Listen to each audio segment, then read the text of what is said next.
We start the show today with the economy and what could be the future of trade. Now, China is one step closer to having its own cryptocurrency from the country's central bank.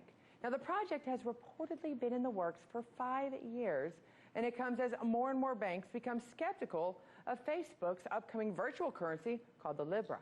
Now, to explain what this could mean for China and the technology sector, we turn to investigative journalist Ben Swann. Thank you so much, Ben, for joining us.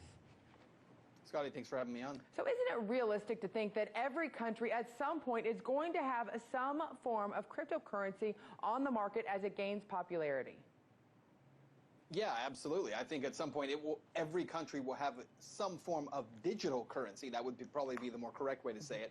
Because even though we refer to cryptos all the time, there's Bitcoin and then everything else is an altcoin, and they're all cryptocurrencies. Not all digital currencies are actually crypto. In order to be a crypto, it needs to be anonymous, it needs to be private. No government digital currency would actually be private in any way. It would be tracked, it would be monitored, and it would be controlled, not decentralized in any way.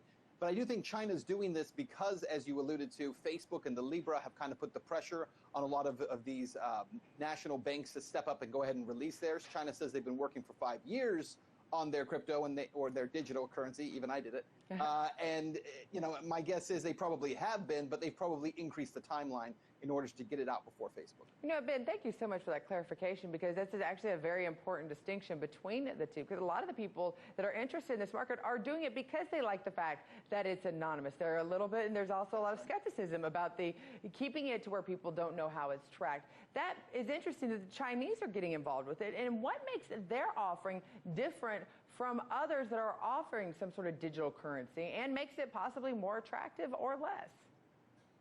Well, I don't think anything about it would make it attractive if you're someone who likes cryptocurrencies. And the reason for that is because it's a government-backed, government-released, government-controlled, government-monitored digital currency, which makes it no different than any fiat currency being issued by any government around the world.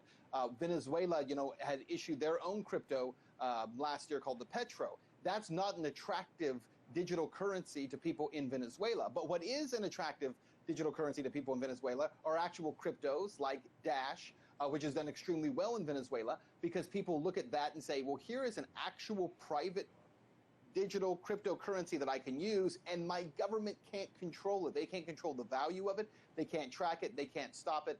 So I think that what you'll find is that the positive side of all these governments doing this, the attractive part of it is that they are literally introducing their entire populations to the reality and the usefulness of digital currency. And once people get into that and are no longer afraid of it, then they can find the ones that are actually good for technology, actually good for creating freedom in places like China and here in the U.S. Well, and that's an interesting point, because you are talking about the ties between a government and, obviously, if they do this digital currency.